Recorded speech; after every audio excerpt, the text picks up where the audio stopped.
This is St. Louis Wrestling. St. Louis Wrestling, Larry Mattersick.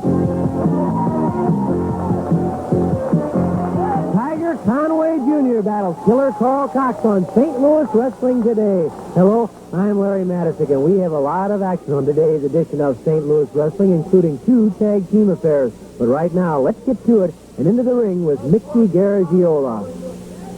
Welcome to St. Louis Wrestling. This match is a one-fall with a 10-minute time limit. Introducing from Houston, Texas, weighing 223 pounds, Tom Pritchard. From Devils Lake, North Dakota, weighing 270 pounds, Bull Branigan. Referee Lee Wan.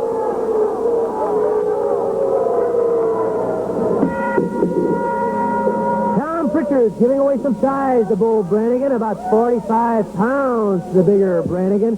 But Tom Pritchard knows how to move around that ring. He has speed, he has fire. And he also has experience as a television commentator for wrestling, of course. On the Atlanta program, Tom Pritchard spent some time as the color commentator when he was recuperating from an injury. Tom has a real good wrestling background. Good, solid fundamentals, and he's been very adept with different forms of judo, karate, and savate, which I'm probably pronouncing wrong. I think it's savate is actually the correct pronunciation. It's a type of French foot fighting. Pritchard comes off the ropes.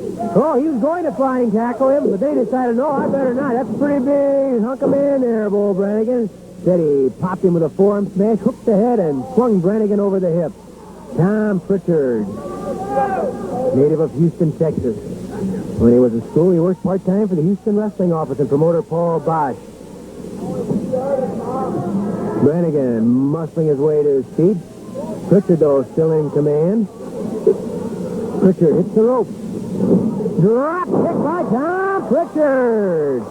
That's what we mean about the fire and the quickness, the fast-moving double knee lift there by Tom Pritchard. Fast-moving indeed. And I think Mickey Garagiola is ready to be the fire was scary.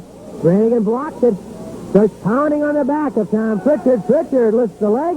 Nice inside trip, and Pritchard takes Branigan down. I think Mickey Garagiola wants to start a fan club for Tom Pritchard. You like him, don't you? Oh, I tell you, more and more I see that fella, he is something else. He moves, he's quick, he's thinking all the time. He's just a top wrestler. He's got a good personality, too, which I think translates to the people in the audience. Even though you may be sitting 20 rows away or you're up in the upper balcony, you can still see Tom Pritchard has enthusiasm for what he's doing inside the ring, and that's so, so important. It reminds me so much of Spike Huber when Spike Huber first came to St. Louis. And now this fellow here, Tom Pritchard, is same mold. Very good comparison. Now, knee drop into the knee of Branigan. Branigan crying out. Tom Pritchard then scissors the ankle of Bull Branigan. The obvious point of attack here, the leg of Branigan. He's a big, heavy man, built low, with a low center of gravity. So if Pritchard can punish the leg at low center of gravity, he's not going to be moving around too good. He's not going to be too spry on his feet, since Pritchard undoubtedly already has an edge in speed. He's going to increase that edge. Branigan knows it, and he begins gouging the eyes of Tom Pritchard. Pritchard trying to regain his bearings. Branigan was gouging the eyes of Tom Pritchard. Pritchard with a kick to the stomach. Branigan throws a punch, and Pritchard battles right back. Tough young man, Tom Pritchard. Forearm smash. Legal blow by Tom Pritchard. Body drop into the knee, and then once more, Pritchard scissors that ankle. If it works, keep it up. Branigan tells referee Lee Warren, I'm not quitting. But he's not in too good a shape either. If he gets trapped in that leg hold, that scissored ankle grip any longer, he won't be going to the dance with Mickey tonight. You still take your wife Adele dancing? No, ever since Toontown closed up, that was it. Ever since what? Toontown, that's before your time, Larry. It was one of the nicest dance halls in town in the Casaloma. They had the fire there. There are Highlands over here. When those places went out, I went out with them.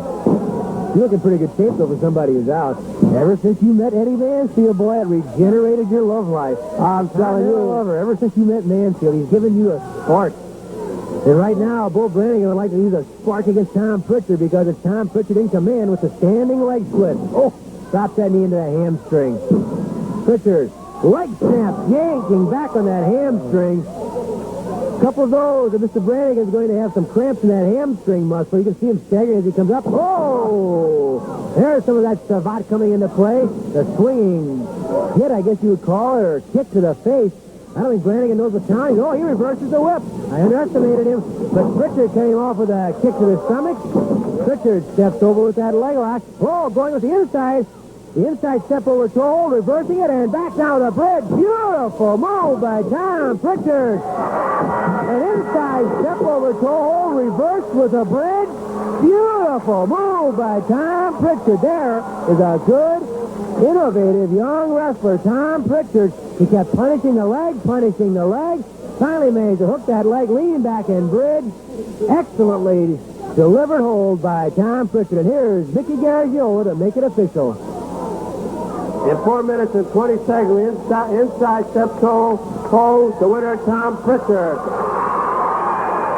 Let's take another look at that hold of Tom Pritchard. There he is with the inside step over toe hold reverse. Watch him drop back and bridge with it. There's a fine athlete. Look at poor Bull Branigan. There's nowhere to go. Those shoulders simply trapped to the mat. Nothing he can do, and very well in that position he might have been forced to submit had he not been pinned. Tag team action's coming up. Don't go away. Other action is on the way. Compliments of Greater St. Louis Wrestling Enterprises. Saturday, October 29th is the date for the next exciting lineup at Kiel Auditorium. Returning to Kiel Saturday, October 29th is King Kong Brody. The explosive Brody is on the way back from Japan, where he trampled all opposition. Demanding a rematch with Brody is Russian giant Nikolai Volkoff, who was disqualified against Brody September 17th. Also set to be at Kiel Saturday, October 29th are Freebird Terry Gardy, Spike Huber, Dick Murdoch, Wild Bill Irwin, Terry Taylor, Professor Toru Tanaka, and more. Get tickets at Kiel Auditorium. All famous bar stores, legal sports are called dial picks. The prices are $4, $5, $6, and $7. Kids 14 and under get a $2 discount. Send mail orders now to Wrestling, 5700 Oakland, St. Louis, Missouri, 63110. For information anytime, call the Wrestling News Center at 361-2244. Dial 361-2244 anytime. An Australian tag team match in one fall with a 15-minute time limit. Introducing from Tampa, Florida, weighing 245 pounds, Al Perez. From El Paso, Texas, weighing 227 pounds, Chavo Guerrero. From Atlanta, Georgia, weighing 235 pounds, Timbs. And from Gulfport, Kentucky, weighing 222 pounds, Embry. Referee Mark Schreiner and Ed Warren. Chavo Guerrero and Al Perez unite to go against a pair of blondes, Ken Timbs and Eric Embry. Chavo Guerrero and Al Perez, a nice blend, a nice mixture of experience and youth. Chavo, very agile, able to get up in that air. Al Perez, certainly one of the top amateur wrestlers ever turned out in the state of Florida. He was a Florida State high school champion. Ken Timbs begins for the Blonde Bombers, and he squares off with Chavo Guerrero. Guerrero, whoop! Nice move! Ends up with a flying head scissors. Eric Embry started to get in the ring, and Ed Warren runs him right out. You like to see the referee take charge. And we're very fortunate in the St. Louis area with referees like the Warren brothers, Ed and Lee, Mark Schreiner, Eddie Smith. Good, solid referees. They're not afraid to get in there, not afraid to step in when things get out of hand. Let's face it, this is a rough and tumble, controversial sport. A man is paid strictly on his efforts, so temper, flair. Things do get out of hand sometimes. That's where you really appreciate a good, strong referee in that ring. Hip toss by Chavo. Now kick by Chavo. Oh, flying ankle head scissors. Beautiful move by Chavo Guerrero. That is one of the most difficult maneuvers in wrestling to execute. The flying ankle head scissors. And somehow Chavo Guerrero got up in the air and did it. Crossing the ankle, catching the head. And believe me, that man whose head's caught in the vice-like grip of the ankles has no choice but to go sailing. It's either that or lose your head. Nice drop toe hold by Chavo Guerrero. Stepping inside with both legs. Trying to get those ankles hooked. Now, he can pull back with a surfboard. There is your real textbook surfboard hold delivered by Chavo Guerrero. Pulling him back. Oh! If he can bring him over to the top, he might be able to even force a submission from Timbs. The surfboard beautifully applied by Chavo Guerrero. Eric Embry having a fit outside the ring, but there's not much he can do. Now Chavo pulls back on the chin. Gotta like the Chavo Guerrero, Mickey. He shows you many different holds. Either he did get his eyes gouged. Guerrero at one time held the International Junior Heavyweight Championship, an honor he won in Tokyo, Japan. Guerrero reverses the whip, and Embry pays the price. Whoa, says Eric Embry, wait a minute.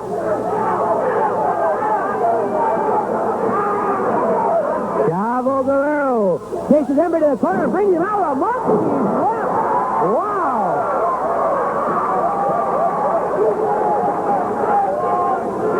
Hope the radar is working out at Lambert Airport. We'll see some unidentified flying objects. They're all going to be compliments of Chavo Guerrero. It's going to be Guerrero himself, depending upon what he's doing up in the air.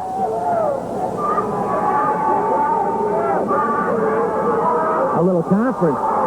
Understandably, because Chavo Guerrero has really dominated that ring in the early moments of the match. Side headlock by Chavo on Eric Embry.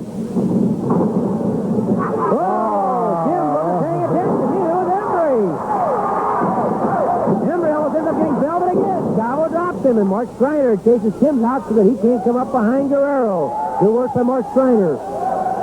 Embry was to bail out and give it some thought.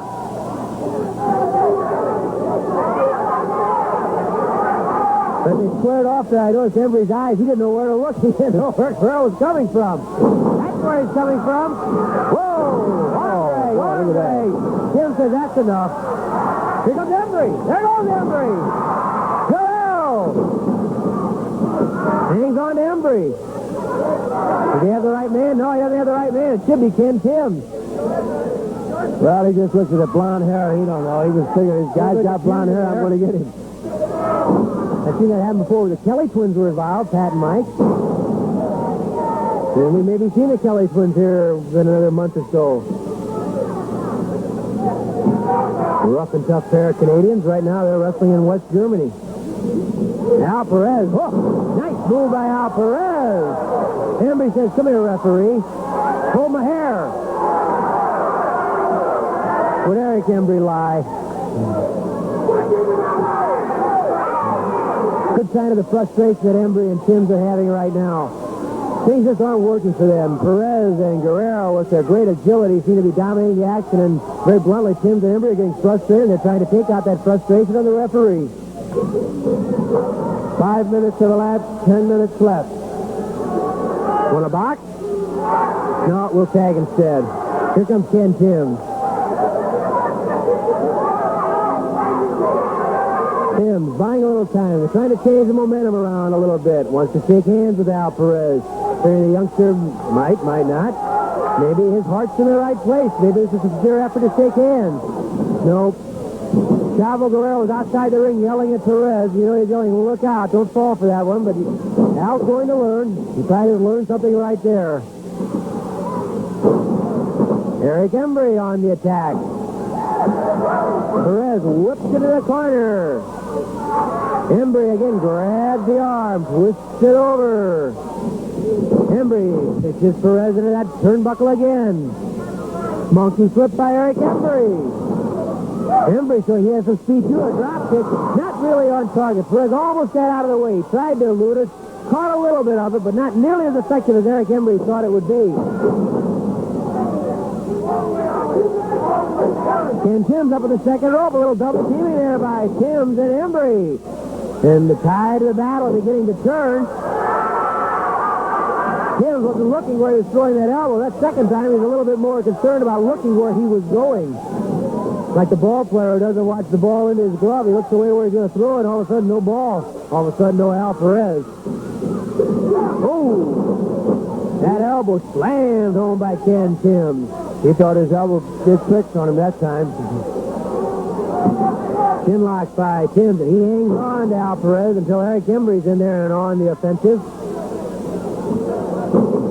Embry jamming the heel of the hand into the eyes, but Perez starts to fight back. Embry knows he's getting into trouble, makes a good tag with Timbs. Good alert tag. Of course, that's the key. Keep those freshmen in there. And Embry and Timbs are starting to tag off pretty regularly now. high fireman's carry. Oh, and then Perez jammed down throat first on that top table from that high fireman's carry of Ken Timbs. Knee left by Eric Embry. I like this Embry, though, too, Mickey. He's a fiery competitor. He never quits. The knee of Timbs is up. Oh, look out. Perez reversed the whip. And Embry was jammed into the knee of Ken Timbs. Perez brings Timbs in. There's actually a tag made inadvertently when Embry was thrown into Timbs.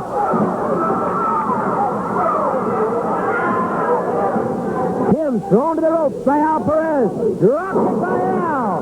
Glancing off the shoulder, taking Timbs off his feet. Flying knee by Al Perez. Oh, big, strong man. He just lifted him off his feet and threw him. Whoop!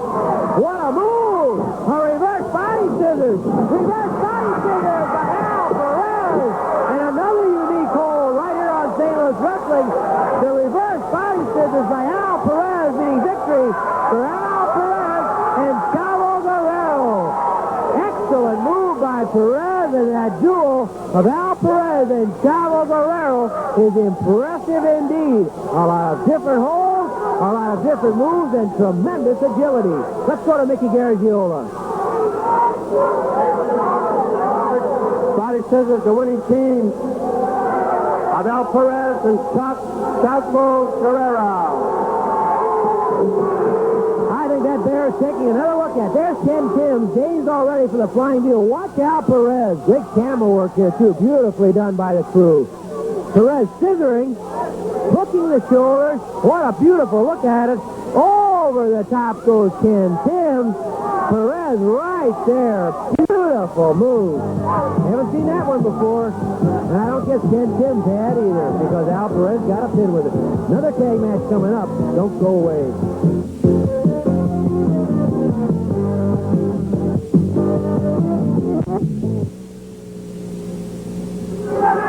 This match, an Australian tag team match, a one fall with a 15-minute time limit. Introducing from New York, New York, weighing 260 pounds, Adrian Adonis. From Russia, weighing 320 pounds, Nikolai Volkoff. From Palm Springs, California, weighing 231 pounds, Darro. And from Abruzzo, Italy, weighing 246 pounds, Domenic Denucci. Referee Lee Warren, Mark Bryant. Nikolai Volkoff merges with Adrian Adonis to go against Domenic Denucci and Sammy Darro. If that blend of experience and youth works as well for Denucci and Darro as it did for Al Perez and Chavo Guerrero, well, Adonis and Volkoff are going to have their hands full. And we're going to have to sing down. We'll talk to Mr. Volkoff regarding October 29th at Kiel Auditorium. I think I want to bring up a name like King Kong Brody to Mr. Volkoff. Adrian Adonis has told some of the fans who are chanting USA, I'm glad I know where everybody lives. Thank God they're not chanting the hill, the hill, the hill. They think everybody lives in Mickey's house. It's a great country, the hill. Great country. Domenic Denucci and Adrian Adonis squaring off. Side headlock by Denucci. Spins into the hammerlock on Adrian Adonis. Adonis trying to move. Goes down to one knee as Denucci applies pressure with that hammerlock. Adrian getting up to his feet. Down to the knee again. Maybe trying to run out of it. Tried to run out of it. And Denucci rode him right to the mat. Domenic Denucci, another Mickey Garagiola favorite. You notice Mickey's known for being always accurate with his pronunciation, and he's more accurate than ever with Domenic Denucci and Abruzzo. Oh, man, you're not kidding. That thing just rolls right out. Domenic Denucci from Abruzzo. I'm getting good, though. I can say Pietros, Bartolinos. I'm good at those. Very good. Hamburger mushrooms. Yeah. Pizza with mushrooms, 2 o'clock in the morning. We're living hard, Nick, but we're hanging in there. And I'll tell you, no small part of the credit to the fact that Greater St. Louis Wrestling Enterprises have been so well received goes to the great fans of the Greater St. Louis area. Boy, without you folks, wouldn't be worth it. That's what makes it worth it. When you see a crowd packed in like they are today in the Arena Sports Studio or any building, Kiel Auditorium, hear that crowd yelling and screaming and having a great time, enjoying themselves, forgetting about their troubles for 2.5 hours. That makes it all worthwhile. And to say thank you to the fans of the greater St. Louis area is really not strong enough, because we really have to say something much more stronger than thank you to you. And thanks to these wrestlers, too, because I'll tell you, we've had some good talent in that ring, and a lot of people who have really given 110% every match. It's very easy when you're wrestling 5, 6, 7 nights a week to come in there and give less than 100%. Sometimes you've got a cold, you got a bad back, you got a sore shoulder, your neck stiff, or whatever. Haven't been able to tell the matches we've had. And some thank yous go to the wrestlers, one and all. Denucci's trying to say thank you to Volkoff. He hangs on to Volkoff for Darro. Darro puts a side headlock on Volkoff, and Volkoff lets Darro like a bag of wheat. I'd like to see him try to do that to Mr. Brody. As Sammy Darro learns how to use his body, his quickness, it's going to be a lot tougher. Knee slammed into the stomach by Nikolai Volkoff on Sammy Darro. Kick to the head by Volkoff to Darro.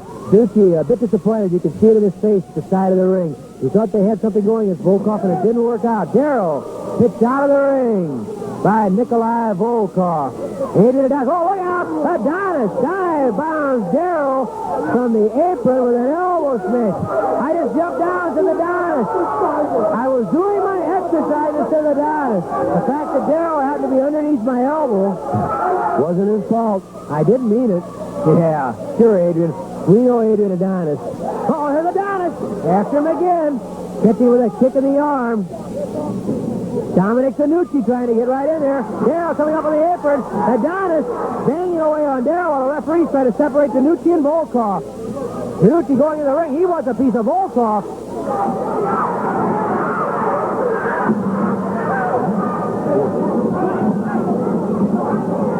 Denucci and Volkoff really getting into a hot argument outside the ring there. Adonis banging on Darro, slamming him down on the floor again.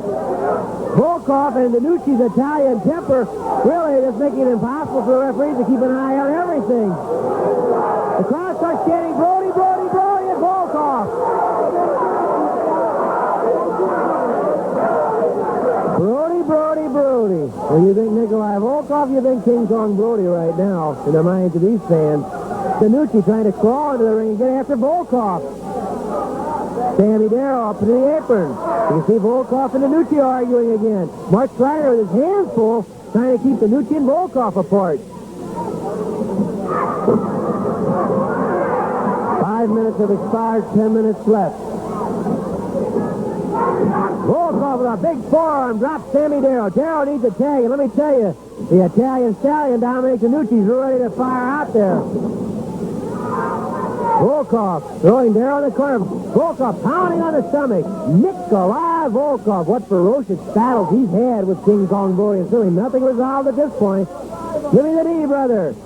That's what Volkoff said to Adonis. Denucci pacing that apron. He wants to get in there so bad. Domenic Denucci just enraged, but there's really no way he can get in there legally. Oh, the bear hug. Volkoff dropping him backwards. Look out from the top. Adonis. Off the second rope. Giant splash by Adonis on Darro. Now 1, 2, here comes Denucci. He kicks Adonis in the back. Just a second short. Scramble leg, says Adrian Adonis. Volkoff set it up with a bear hug. Adonis with the elbow came off the second rope, nearly took off Darro's head, and then Adonis followed with a tremendous giant splash. Domenic Denucci did all he could. And I think that Dominic will probably be talking to me about Volkoff just as much as King Kong Brody does. Mickey Garagiola trying to make his way among the beasts. Here is Mickey Garagiola. In 5 minutes and 49 seconds, giant splash, the winning team of Adrian Adonis and Volkoff. Let's take another look at how that fall and match ended. Volkoff and Adonis proving to be a very powerful team. There's a giant splash by Adrian Adonis. We'll talk with Adrian Adonis right after these messages.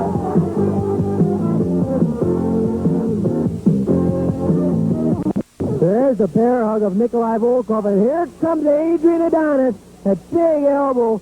Oh, almost taking off the head of Sammy Darro. We're here right now with Adrian Adonis, a gentleman who's in a rather bad mood because he did wear a gold belt, but now, Adrian, you don't. Yes. They take it away from me, right? For what? I don't know. Did I get beat? No, I didn't. No! Nobody beat you in the middle of the ring, I agree. But ever since I was a little boy, back in New York City, walking on everybody's hind legs and walking on everybody's head and doing exactly the heck I wanted to do, manipulating people like so many nickels and dimes in my pocket, settling any dispute in my neighborhood, baddest person in the neighborhood, lives the last street after the box. I'm going to tell you something right now, ladies and gentlemen. These promoters, these 9-to-5ers, these guys with the wingtips and the clam diggers, they don't like me. I don't go to church on Sunday. Big deal, so I don't listen to Jimmy Swagger. Big deal, I believe in the National Enquirer. That is the gospel, Jack. And I'll tell you what else is the gospel. I challenged Larry Holmes. He wouldn't come and fight me. Isn't that right? That's correct. I heard you challenge Holmes, boxer versus wrestler, and he wouldn't do it. Challenge Charlie Race. I challenged Rick Flair, I think it is. I have challenged Nick Bockwinkel. I'm the only man that is undefeated. I am a champion. I am bigger than that belt. I am twice as big as that belt. Everybody all over the world wants Mr. Adonis. In Japan, I am going to Saudi Arabia. I am going to the Middle East. They want me. They want me there. The biggest draw ever. To hit the big time, and I am Mr. Big Time.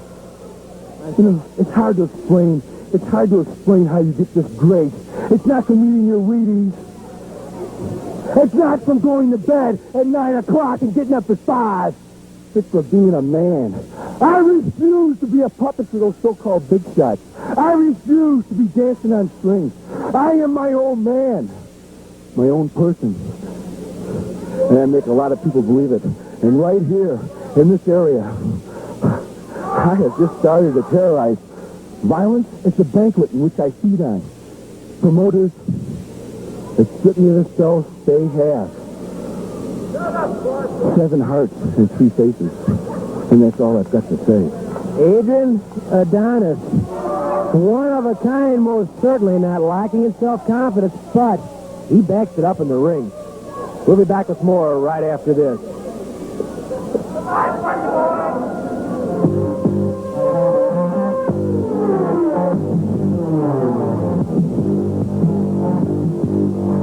Brody returns to St. Louis on the thrilling Kiel Auditorium card Saturday, October 29th. That's Saturday, October 29th at Kiel. Others expected to be on hand October 29th are Dick Murdoch, Nikolai Volkoff, Spike Huber, Wild Bill Irwin, Professor Toru Tanaka, and Freebird Terry Gardy. Get tickets now at Kiel. All famous bar stores and sports are called dial picks. The prices are $4, $5, $6, and $7 with $2 off for kids. For information anytime, call 361-2244. Hey, special guest with us at ringside for a couple of matches and in between flights today. Scott Casey. Scott, thanks for joining us. It's my pleasure, Larry, and this should be a very controversial different type of match. Killer Karl Cox and Tiger Conway Jr. will do it, and Mickey Garagiola is going to introduce it now. This match is a 1-fall with a 10-minute time limit. Introducing from Dallas, Texas, weighing 260 pounds, Killer Karl Cox. From Houston, Texas, weighing 236 pounds, Tiger Conway Jr. Tiger Conway Jr. and Killer Karl Cox. God, I gotta ask you, I don't know if you've crossed rings before with Killer Karl Cox. He's talking to the ceiling when he came in there. What's going on? Well, he's a different kind of breed of cat, I guess you'd say. Every once in a while he'll look up and he's got an imaginary friend named Alex. Alex? Yeah. I don't know where he came from, but he's had him around for years. And Karl Cox is a ring veteran, and he's a very tough individual. I think he's a little confused in life. If you look down at his boots, you can tell that they don't exactly match. He does have a black one and a yellow one. And I hope he doesn't help Mickey Garagiola dress tomorrow. He's got another pair like that in the dressing room. Does he really? Well, it doesn't really help. There's those boots, a yellow and a black. He's different, all right. They lock up in the collar and elbow, standard lockup, Larry, and it seems like it's kind of what we call down south a Mexican standoff. Neither one of them's doing much of anything. Nobody's able to get the advantage there. Oh, Tiger Conway Jr. clubbed Karl Cox. Karl Cox, how would you describe his ring style, Scott? Brutal. I've wrestled a man before, and believe you me. Alex? He's talking to Alex again, right? He'll stop. It doesn't matter what he's doing. He'll stop all of a sudden look up. See? He talks to him. I think he feels like Alex is kind of his mentor. It kind of shows him the way or something. I don't know. You're aware, of course, of the fact that when Dick Murdoch was a youngster starting out in this business, Killer Karl Cox was instrumental in a lot of the things that Dick Murdoch learned to do so well. Absolutely. You'll see a lot of things that the Killer does that Dick Murdoch picks up and put into his repertoire. And, of course, Tiger Conway Jr., you've wrestled him, had a great scientific battle. You've been his partner. What do you think of Tiger Jr.? Very tough individual. He comes from a long line of wrestlers. His father was a great professional athlete in wrestling. And Tiger is taking in his footsteps. And he won't give very much, and he won't take very much.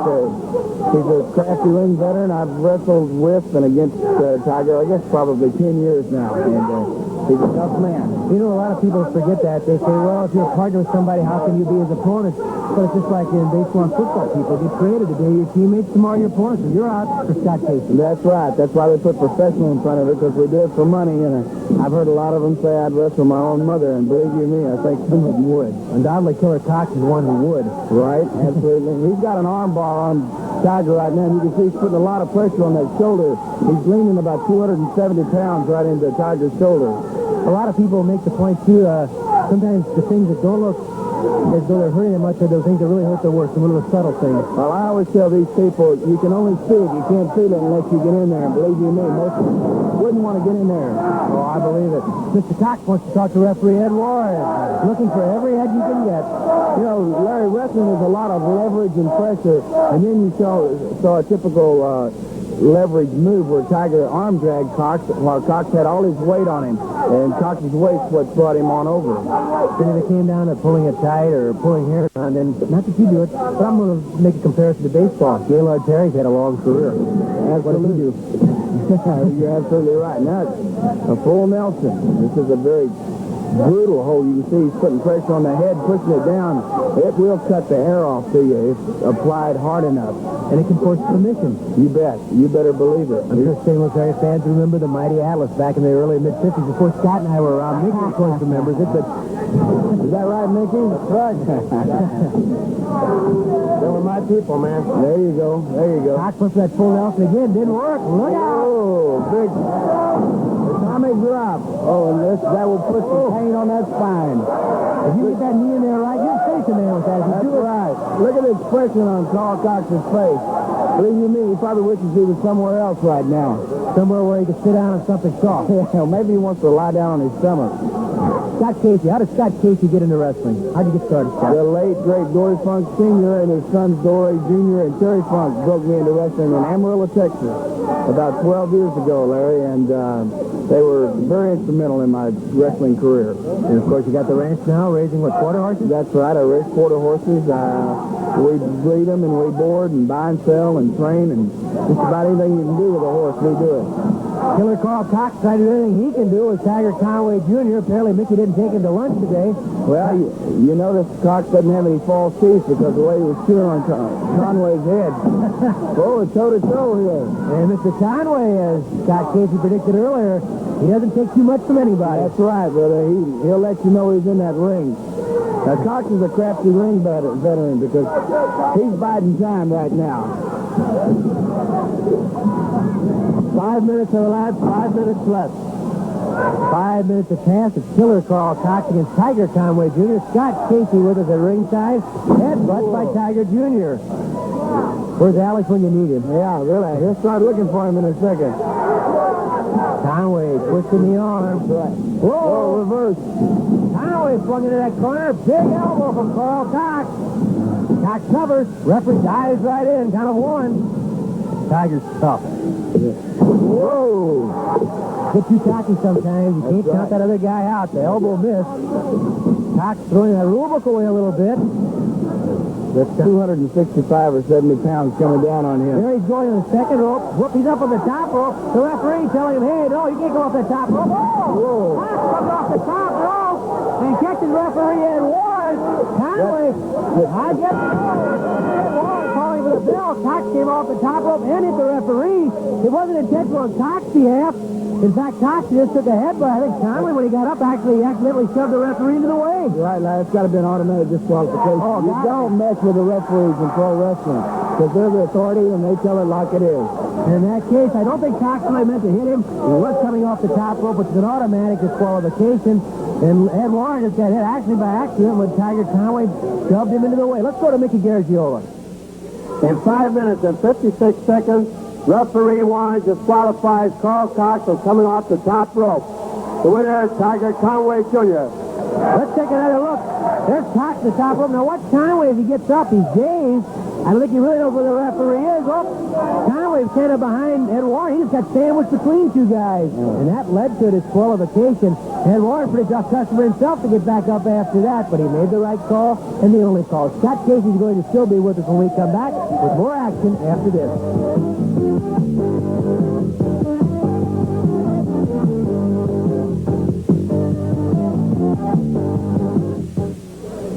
This match is a one fall with a 10-minute time limit. Introducing from Sarasota, Florida, weighing 242 pounds, Randy Savage. From St. Louis, Missouri, weighing 260 pounds, Jason Reeves. Randy Savage, the ICW World Champion, tangles with Jason Reeves of St. Louis, Missouri. And Scott Casey's with us here at ringside and commenting on Randy Savage, a really high-strung individual. He really is. He's very hyper, and it looks like he just got out of the Rose Bowl parade with that gown he's got on. But he's an excellent athlete. You can tell by his body. There's a lot of controversy to him. Always has been, probably always will be. I tell you what, Jason did a good thing then because he backed him in the corner. He should have got him off his feet. Whoa, wait a minute. Look, Reeves. Reverse is very good. Excellent move. Scott, you've been around Jason Reeves a little bit here in St. Louis, a young wrestler. Really, just getting his feet wet. It's a tough road to hold. And I'll tell you what, the first 3 or 4 years, it'll feel like mass confusion for him. He's got a headlock locked pretty tight on here. He's a big man. He looks like he's around 6'4" or 5. About 250, 245 maybe. And he played high school basketball right here in St. Louis, McClure High School. Is that right? Good athlete. Then got into powerlifting. Yeah, you can tell by his body that he's done a lot of lifting. Both of these men are bodybuilders. Whoa! You can hear that one all the way over here. Flying there by Randy Savage on Jason Reeves, and he yanks the head back on Jason Reeves. Hit Tiger Conway. Well, you know about that, Scott. That's right, that's right. I don't think he really wants Tiger in there right now. Got his hands full with Jason Reeves, and you can see exactly how tightly Jason Reeves is gripped by Randy Savage. It's like a reverse chin lock he's got on him. He's applying pressure. He's put his head on top of Jason's and applying pressure to cut that hair off. Good point by Scott Casey there. That subtle little move again. You can look at it, but you don't feel it. That's absolutely right. You stand there unless you've had it put on you, you never know. How many people have sat and watched the match? Well, why doesn't this guy do that? Or why doesn't that guy do that? Well, that guy's been up there getting beat up for a minute. He's tired. You're absolutely right, Larry. Savage. A lot of strength right there by Randy Savage. Big Jason Reeves. Savage up in the second row. Whoa, look out below. Elbow smash by Randy Savage. The referee indicating it was on the throat, not in the windpipe. Now, to me, Larry, that's uncalled for. He had the man beat, then he picked him up off the mat. I mean, I'm a competitor, he's a competitor.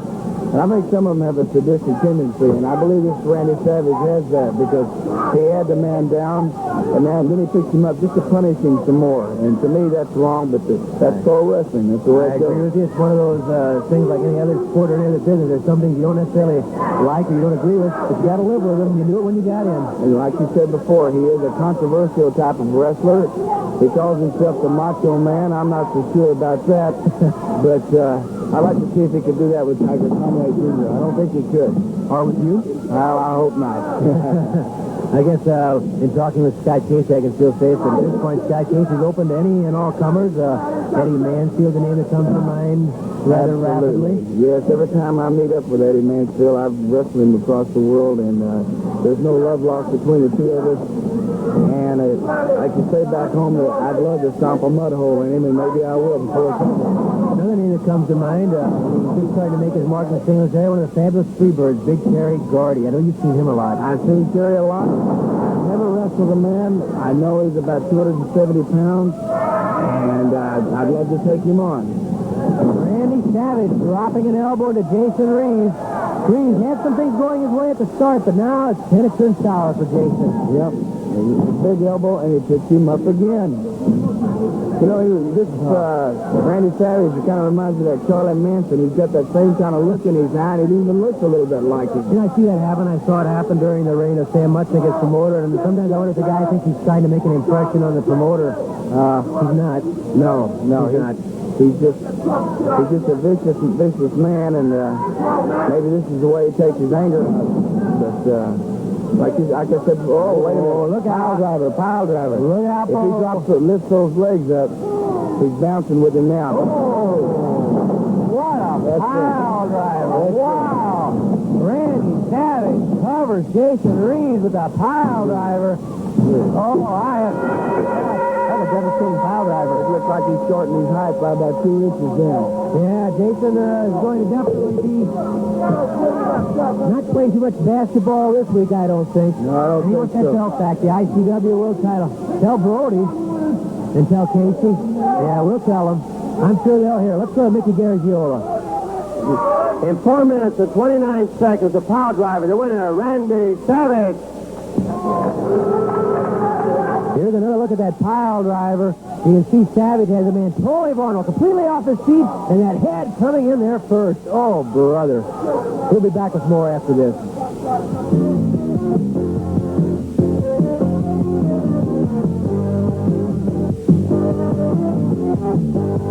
On the way, compliments of Greater St. Louis Wrestling Enterprises.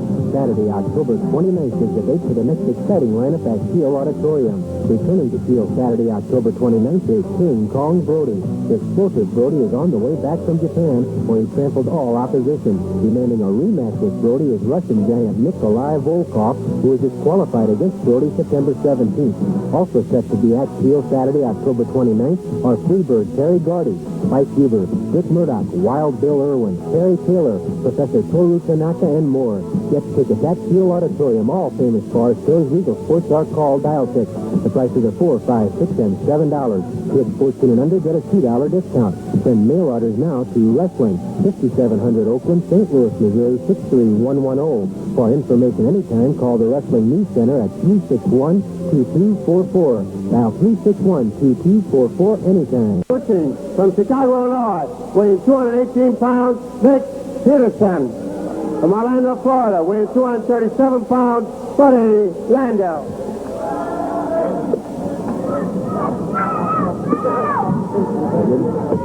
Buddy Landell opposes Vic Peterson. Landell wearing a belt that is symbolic of the Mid-America Championship. Buddy Landell won that title in Memphis at the Mid-South Coliseum. I'll tell you, he's a very impressive young athlete. I'm sure Scott Casey, who's been able to share some time with us here at ringside, would tell us that. If we get a chance, we're going to get a look at this belt. Symbolic of the Mid-America title. It's a very nice-looking belt, but he's a tough individual, or he wouldn't be a champion. You see, whoa, this guy looks like he's trying to take... Carry the back suplex. Beautifully done by Buddy Landell. Peterson came out of the but Landell, he is working him over now. Flying deal. You can see the viciousness in Landell's face right now. He's not going to take anything off this man. Of course, he's going to be intense, this Scott, just like a lot of wrestlers, because St. Louis has been fortunate in being involved in a lot of big matches. There's that Mid-America belt that Buddy Landell won at the Mid-South Coliseum in Memphis. It's a great opportunity for a young wrestler like Landell. How would you attack Landell if you were his opponent, Scott Casey? I don't know whether it'd be on all fours or with a hammer, because this guy's tough. He really is. He rides. I know he had a good amateur background. You can tell by the way he's riding. Oh, beautiful ride. He's just standing right on his back. He's wearing him down. This guy's smart enough to go to the rope. Vic Peterson having his problems. Landell, if you have that kind of scientific background and a fundamental training, and you still can do the rough stuff, I guess that's a pretty potent package. That's right. Landell is tough. He's not going to take anything from anybody. 2 minutes left. 2 minutes. Buddy Landell against Vic Peterson. Most falls to curfew. Of course, a short amount of time, but Scott, you know, as all wrestlers know, TV time, and then you get some odd time. I'd like to give the fans a decision. Well, I tell you, from the way it looks now, turn out the lights, the party's all over, because I think Landell isn't very much in command in this match, and he's just punishing the man now. Vic Peterson, a good young athlete. He's got a good background. He's not real big, but look at Landell taunting the man. He just pushing him around. That's another kind of a sadistic type of wrestler. He's controversial. He's made himself controversial. And he's got a reverse chin lock, cutting off that air supply. And believe me, without that air, you're not going anywhere. It's not really a strangle, of course. It's just the way the hold is dipped. There's nothing illegal to it. No, that's true. When you got arms about 19 or 20 inches around like Landell, it's awful hard to breathe when you got that on your face. Buddy Landell. A lot of people say he looks like a young Buddy Rogers. He does. He's built a lot like T-Man. He's agile, and he's got a lot of moves. He's become a very crafty young veteran. 1 minute left. 1 minute. Buddy Landell right now in command against Vic Peterson, but time's running out. No falls yet. If Peterson could get a little something going offensively, he could very easily come up with a stalemate in this match. I'm sure Scott Casey would agree. That would be a feather in Vic Peterson's cap. Oh, it sure would. I'll tell you what. Belly to belly suplex. Beautiful. Hey, that was textbook. Textbook. He's not finished yet. No. Where's he going? He grabs Peterson. Oh, pressing him straight overhead. Straight over the head and boom. Oh, that's brother. The belly-to-belly suplex, the press body slam, and Buddy Landell has the first chance to be the only bell. Buddy Landell, I think that's somebody we're going to be hearing a lot of. We'll hand up that Mid-America title belt to him. Scott Casey's been with us here at ringside. Let's go to the ring and get the official announcement of the match. Buddy Landell with Vic Peterson, and it was Landell who came up the victor. Here's Mickey. In 3 minutes and 20 seconds, suplex, the winner, Buddy Landell.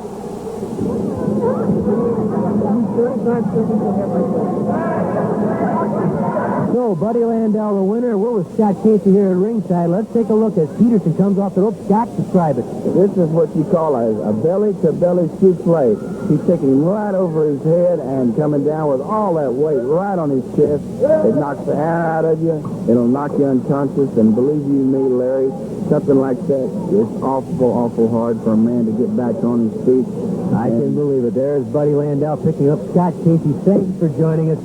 Scott Casey's been our guest. Join us again next Sunday at 10 a.m. Until then, for Mickey Garagio with Scott Casey, Larry Matisic saying so long.